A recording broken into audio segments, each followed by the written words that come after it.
Je suis Brigitte Délier, 3 fois championne du monde, vice-championne olympique, 8e dan et toujours judo 4. Merci à la FSGT d'avoir cru en moi. J'ai découvert le judo en fait vers 13-14 ans, ce qui est assez tard pour le judo. J'habitais une petite ville de province qui s'appelle Montauban. Et juste à côté de mon école s'est ouvert un club de judo avec un prof qui était jeune. Et du coup, toute notre bande de copains, copines, on a tous décidé d'aller s'inscrire au judo en septembre.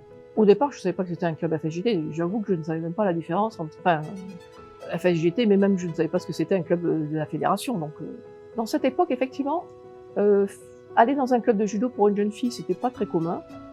Et surtout, faire de la compétition, c'était encore moins commun. Certains clubs de judo acceptaient les jeunes filles, mais les cantonnaient dans une zone plutôt technique, plutôt kata, et pas de combat.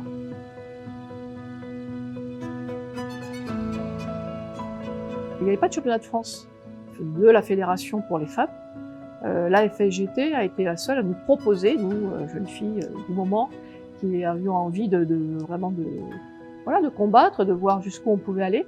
La FSGT a été la seule à nous proposer des championnats de France, en bonne et due forme, et on se rencontrait donc régulièrement sur ces championnats. C'est très intéressant parce que la confrontation au meilleur niveau, ça fait toujours progresser. Et ça a été l'ossature en fait de la première équipe de France féminine.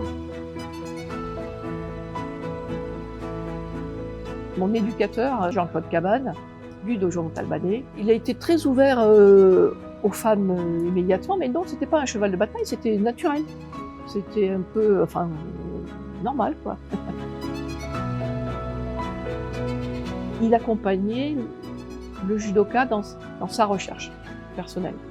Il n'était pas, il mettait pas du tout de pression sur la compétition. D'ailleurs, je pense que c'est pour ça que ça marchait. Les entraîneurs nationaux à l'époque, quand on a commencé à l'INSEP, c'était dans les années 80, hein, c'était déjà très tard. Pour le premier championnat du monde de judo, il y a eu une section qui s'est ouverte à l'INSEP, 5-6 filles seulement. Et l'entraîneur qui venait entraîner cette section féminine, en fait, c'était celui qui perdait au tirage au sort entre les entraîneurs qui s'occupaient des masculins. On changeait d'entraîneur tous les 3 matins. On n'avait jamais le même, donc on n'avait jamais les mêmes approches techniques.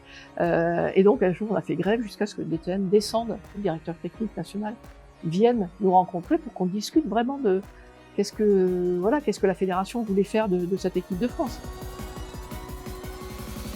Ce qui a fait bouger les lignes surtout, c'est que les championnats du monde féminin, dès la première édition, il y a eu beaucoup de monde, il y a eu beaucoup de pays. Et dans le judo masculin, il y avait beaucoup de pays, mais pas beaucoup plus que pour le judo féminin. Donc on avait exactement les mêmes critères d'entrée que le judo masculin. Et le fait que l'équipe de France gagne beaucoup dans les tournois, dans les championnats d'Europe et du monde, a fait que la France, à ce moment-là, elle a quand même un peu poussé, puisque ça nous permettait d'avoir des médailles olympiques. Et les résultats, ils s'enclenchaient à partir des championnats de France à FSJT.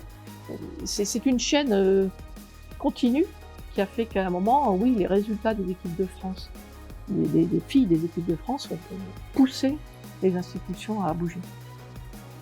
À mon professeur Jean-Claude Cabane et à la FSJT, merci d'avoir cru en moi.